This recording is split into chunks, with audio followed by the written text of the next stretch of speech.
신명기 5장 16절부터 21절 말씀, 우리의 마음을 집중하시고 함께 읽어보시겠습니다. 너는 내 하나님 여호와께서 명령하신 대로 내 부모를 공경하라. 그리하면 내 하나님 여호와가 네게 준 땅에서 내 생명이 길고 복을 누리리라. 살인하지 말지니라. 간음하지 말지니라. 도둑질하지 말지니라. 내 이웃에 대하여 거짓 증거하지 말지니라. 내 이웃의 아내를 탐내지 말지니라. 내 이웃의 집이나 그의 밭이나 그의 남종이나 그의 여종이나 그의 소나 그의 나귀나 내 이웃의 모든 소유를 탐내지 말지니라. 아멘. 오늘 읽은 말씀은 지난 시간에 이어서 십계명의 후반부입니다. 하나님께서 시내산에서 주신 10가지 계명, 또 오늘 우리에게도 십계명은 아주 중요한 하나님의 명령이기도 하죠. 그 10가지 계명은 1계명부터 4계명까지는 하나님과의 관계이죠. 그래서 이제 지난 시간에 하나님 관계법이라고 제목을 정했고, 또 오늘 여기 읽은 말씀은 5계명부터 나머지 10계명까지의 6가지 계명은 사람과 사람 사이에 지켜야 되는 도리에 관한 거죠. 그러면 이것은 사람과의 관계에 되기 때문에 사람관계법이라고 제목을 붙였습니다. 어렵게는 이제 대신계명, 대인계명으로도 구분하지만은 이제 모든 것은 관계 속에서 이루어지는 것이죠. 또 이 십계명 자체는 명령이기도 하지만 그 명령을 지킴으로써 하라 하지 말라라고 하는 그 명령 속에는 질서가 있는 것이에요. 또 그것은 하나님의 뜻이기도 하지만 우리들을 위해서 그 말씀을 주신 것이기도 합니다. 우리 이제 서로 관계하다 보면은 조심해야 되는 거 있어요. 그게 뭐냐면 선을 지키는 것이죠. 선을 넘어가면은 위험해지고, 또 선을 넘어가면은 결국 사고가 벌어지는 거예요. 이번에 대참사를 경험한 것도 결국은 지키지 않아서 선을 넘어서 그렇게 큰 사고가 발생한 것처럼, 또 하나님과 우리도 선을 지켜야 되고, 또 우리가 우리끼리 사람들과의 관계를 할 때도요 선을 지켜야 됩니다. 그 선을 넘어가면 서로가 불편해지는 것입니다. 때에 우리는 친밀하면 또 때로는 마음이 좀 해이해져서 그런지 몰라도 때로는 함부로 여기는 경향이 있어요. 여러분, 가족만큼 소중한 존재가 어디 있어요?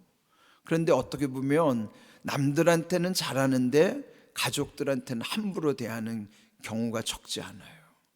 그게 얼마나 잘못된 겁니까? 서로 사랑하는 사이일수록 더 잘해줘야 되고 깍듯하게 선을 지켜야 되는데, 오히려 남들은 잘하면서 또 정작 잘해야 되는 가족들한테는 함부로 한다면 그건 크게 잘못된 것이에요. 그래서 우리가 어떻게 친하다는 것 때문에 함부로 한다고 하면 그건 잘못된 것입니다. 하나님과도 그래요. 오히려 어떤 때는요 하나님을 믿지 않는 사람들이 하나님을 더 두려워해요. 반대로 하나님을 믿는 우리가 어떤 때는 하나님을 두려워하지 않는 경우도 있어요. 그게 모순이죠. 제가 그런 경험을 어떻게 했는가 하면, 교회 어떤 일 전에도 보면 교회 안에 건축업자들이 있어요. 그런데 교회 어떤 일을 맡길 때 하나님을 믿지 않는 건축업자는요 교회 돈 안 떼먹습니다. 왜요? 두렵거든요. 안 떼먹어요. 근데 오히려 교회 다니는 분들이 교회 공사를 맡으면요 아주 교묘한 방법으로 여기저기서 떼가는 걸 봐요. 다 그런 건 아니죠. 정말 하나님을 두려워하는 하나님의 사람들은 절대 그렇지 않아요. 근데 어설픈 믿음으로 사는 사람들은요 하나님을 두려워하지도 않아요. 이게 얼마나 큰 모순인지. 그래서 여러분 정말 어떻게 보면 그래요. 여러분, 이 목사는 하나님을 더 두려워해야 될 것 같죠. 그런데 어떤 때 보면 마음이 해이해질 때가 있어요. 저도 그게 두렵습니다. 그러니 우리가 항상 이 선을 지키는 거. 그래서 하나님이 계명을 주시는 거예요. 그것도 가장 기본이 뭐냐면 10가지 계명이죠. 그러니까 이 10가지 계명, 오늘 읽은 말씀은 사람과 사람 사이에 지켜야 되는 아주 중요한 6가지 계명이에요. 하나님과는 4가지 계명이 있었고 사람들 사이에는 6가지 계명. 그 첫 번째는요, 여기 16절입니다. 너는 내 하나님 여호와께서 명령한 대로 네 부모를 공경하라. 되게 우리나라가 유교 전통인데요, 유교는요 효도가 아주 깍듯하죠. 유교는요 충효 사상으로 아주 뭉쳐져 있다고. 그런데 유교를 믿는 분들이, 교회 다니는 사람들은 효가 없는 줄로 알아요. 아니, 그렇지 않습니다. 사람과 지켜야 되는 첫 번째를 하나님은 내 부모를 공경하라, 효도하라는 거예요. 이 기독교 신앙은 유교 전통보다도요 이 효를 더 강조하는 겁니다. 그래서 여기 보면 내 하나님께서 명령한 대로, 하나님 명령이에요. 내 부모를 공경하라. 그리하면 내 하나님 여호와가 네게 준 땅에서 내 생명이 길고 복을 누리리라. 네, 이 계명은요 하나님을 믿지 않는 사람들에게도 그대로 성취됩니다. 옛날부터 보세요. 효자가 복 받는다는 말은 그는 하나님을 믿지 않는 사람들도 다 아는 사실이에요. 그만큼 부모를 공경하는 것. 여러분, 부모가 꼭 잘났기 때문에 공경하는 거 아니에요. 부모님이시기 때문에 공경하는 것이지, 부모님이 완전해서 그분들을 존경해 드리는 것이 아닙니다. 부모님이기 때문이에요. 그래서 여러분이 뭐 부모를 선택할 수 없잖아요. 내가 내 부모를 선택해서 태어난 거 아니죠. 다만 하나님은 나의 부모님을 통해서 나를 이 땅에 보내주신 것, 먼저는 하나님의 은혜고 뜻이 계실 거예요. 왜 그 부모님 밑에서 내가 태어났는가? 그것도 하나님의 뜻이지, 그게 내 뜻은 아니잖아요. 그러면 그 부모님 통해서 나를 태어나게 하신 하나님의 뜻이 있을 거라고요. 그러면 먼저 하나님의 뜻을 생각하면 감사하게 되고, 그 부모님 만나게 하신 것도 먼저 하나님의 뜻 가운데 먼저 감사하면서, 그리고 그 내 부모님이기 때문에 항상 존경하는 거예요.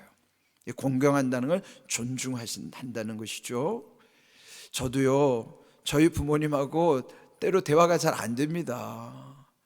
그분의 시대하고 저희 시대 다르니까요. 뭐 정치적 성향도 다르고 삶의 방식도 다 달라요. 그래도 지금도 만나서 대화하면 저희 아버님도 좀 강하신 편이거든요. 저는 한 번도 대꾸하지 않아요. 거기에 토 안 답니다. 아, 그렇습니까? 예. 그러고 제가 그 아버님 말씀을 그냥 존중하지, 아버지 그거 아니에요, 아버지 그거 잘못됐어요, 제가 그렇게 한 번도 말해본 적 없어요. 예? 그냥 아버지는 아버지의 삶과 경험 속에서 당신이 그것이 최고라고 알고 있기 때문에 그걸 어떻게 저와 다른 방식이라고 해서 제가 그걸 바꿀 수 없죠. 그냥 그분을 존중하는 거예요. 그래서 그분 앞에 제가 늘 무릎 꿇고 제가 그분 앞에 기도를 받고 그러는 거예요. 제가 목사라고 그래서 저희 아버님은 집사님이거든요. 그러니까 우리 아버님 집사님한테 제가 함부로 안 합니다. 저는 목사임에도 불구하고 아버님 집사님 앞에 무릎 꿇고 기도 받는 걸 좋아해요. 그런 아버지이기 때문이에요. 부모님이기 때문이에요. 왜? 하나님은 그 부모님을 통해서 우리에게 축복권을 주셨기 때문에. 그래서 여러분이 물론 부모님 때문에 상처받았을 수도 있어요. 저도 상처 있죠. 그렇지만은 그 상처로 인해서 뭐 그거 가지고 따지지 않아요. 그것까지도 깨닫고 보면 하나님의 은혜였음을 다시 돌이켜 감사하고. 그래서 여러분, 우리의 부모님이 뭐 물론 돌아가신 분도 계시고 아직 살아계신 분도 계시겠지만은 어쨌든 하나님의 뜻은요, 부모님을 존중하는 거예요. 공경하는 자가 복을 받는 것입니다. 그는 제 경험 속에서도 제가 지금까지도 이렇게 참 하나님의 은혜로 사는 것은 우리 부모님의 기도가 참 크다는 것을 늘 기억합니다. 우리 모두가 먼저 인륜의 첫 번째가 부모님을 존중하는 것이다. 이거 기억하십시오. 그 다음 두 번째로요, 살인하지 말라. 이게 정말 요즘 보면은 사람의 생명을 얼마나 경시합니까? 끔찍한 살인사건들이 너무 많아요. 이런 것, 하나님은 생명을 얼마나 귀히 여기시는가를 우리 사람들 사이에 선을 그어주시는 거예요. 절대로 생명 해치지 마라. 이게 부모 공경 다음에 인륜이 지켜야 될 두 번째로 중요한 사람 생명을 존중하는 거. 그러니까 여러분, 기독교 신앙은요, 이렇게 생명을 귀히 여기는 거예요. 이번에 참사가 벌어진 거, 이거를 그냥 좌시하면 안 돼요. 다시는 이런 일이 일어나지 않도록 정말 국가가 제대로 관리하도록, 책임 있는 사람 다 책임지도록 하고 그래야지. 이거를 그냥 또 어설피 넘어가면요, 반성 없는 건 또 반복됩니다. 하나님은요, 생명을 이렇게 귀히 여기시는 거예요. 그 다음에 세 번째가 간음하지 말라. 여러분, 이게 간음, 오늘날 지금 우리 한국 사회뿐만 아니라 이 거룩한 주님의 교회 안에서도 이런 현상들이 이제 스물스물 들어오는 거예요. 그러니까 이거 진짜 조심해야 되는 거예요. 선을 넘으면 안 되잖아요. 또 도둑질하지 말라, 훔치지 말라는 거예요. 그러니까 우리 일상에 보면 이런 탐심과 관련된 거, 그 다음에 또 탐심에 대해서 나오지만, 그 다음에 20절 보면은 거짓 증거하지 말라며. 거짓 증거에 말 조심해야 된다고요. 예? 우리가 남에게 들은 것도요, 그 사람이 들은 것이기 때문에 그게 확실하지 않을 수도 있다고요. 그런데 그걸 마치 확실한 줄 알고 잘못 옮기면 그거 가짜 뉴스 된다고요. 그래서 남들한테 들었어도요, 확인되기 전까지는 그거 믿으면 안 됩니다. 그리고 정말 예민한 거는 확인하셔야 돼요. 그리고요, 우리가 정말 거짓 증거하지 않도록.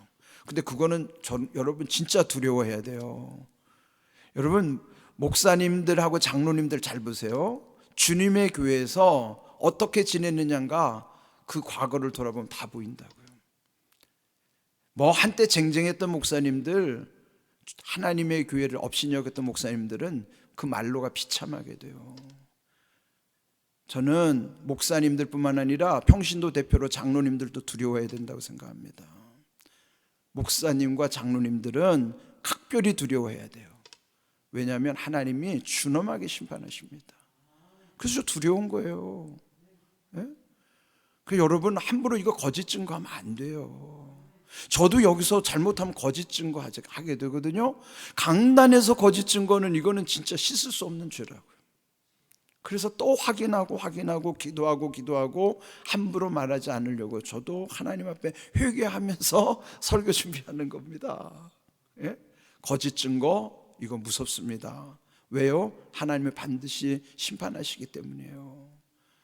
여러분, 주변의 목사님들 보세요. 예? 옛날에 뭐 쟁쟁했던 목사님들, 그러나 이 역사에 보면 얼마나 오점으로 기록되는지 그 두렵죠. 거짓 증거 조심해야 돼요. 그 다음에 마지막이 내 이웃의 아내뿐만 아니라 그 소유들을 탐내지 말라. 이 탐심이 문제죠. 우리 안에 욕심이 있어요. 남의 아내를 탐내는 거, 그게 간음이죠. 소유도 탐내는 거예요. 탐심이 우상숭배라고 왜 하는가? 탐심이 들어가면요, 그때부터는 그게 우상이 되기 때문이에요. 그러니까 우리 늘 조심해야 되는 이 6가지 계명, 이것이 기본이에요. 그런데요, 그 계명 전체를 다시 한번 여러분 보세요. 10가지 계명을 나중에 그 민족은 613가지로 쫙 랍비들이 만들어버려요. 여러분, 10가지 지키기도 어려운데 613가지로 늘려놓으면 그거 숨도 못 쉬죠. 다 죄인이에요. 우린 다 죄인입니다. 근데 예수님 오셔서요, 그걸 딱 2가지로 정리해 주시는 거예요. 한 율법사가 예수님을 시험하죠. 그 계명 중에서 어떤 계명이 큽니까? 그때 예수님이 2가지 말씀. 첫째, 내 마음을 다하고 목숨을 다하고 뜻을 다하여 주 너의 하나님을 사랑하라. 이것이 크고 첫째 되는 계명이요, 둘째도 그와 같으니 내 이웃을 내 자신과 같이 사랑하라. 이것이 온 율법과 선지자의 강령이니라. 얼마나 간단합니까? 10가지를 613가지로 벌려놨는데 예수님 딱 2가지로 정리하는 거예요. 하나님 사랑, 이웃 사랑. 그런데 요한복음 13장 34절 하나로 딱 말씀하세요. 새 계명을 너희에게 주노니 서로 사랑하라. 내가 너희를 사랑한 것 같이 너희도 서로 사랑하라. 뭐예요? 하나만 지키면 돼요. 새 계명 뭐예요? 사랑하면 돼요. 사랑하면 선을 안 넘어요. 이 사랑은 뭐야? 하나님 사랑이, 우리 사랑이 아니고 하나님 사랑 안에 있으면 선을 안 넘습니다. 하나님 사랑을 벗어나니까 선을 넘는 거예요. 이거 조심해야겠죠? 그러면 그 사랑 안에는 두려움도 있단 말이에요. 하나님만 두려워하는 두려움. 그럼 온갖 세상 두려움 다 이길 수 있잖아요. 우리가 이게 귀한 말씀 잘 새기셔서, 그리고 십계명은요 예수님의 새 계명으로 우리는 딱 마음에 새기면 돼요. 예수님의 새 계명 뭐예요? 요한복음 13장 34절 새 계명을 너에게 주니 서로 사랑하라.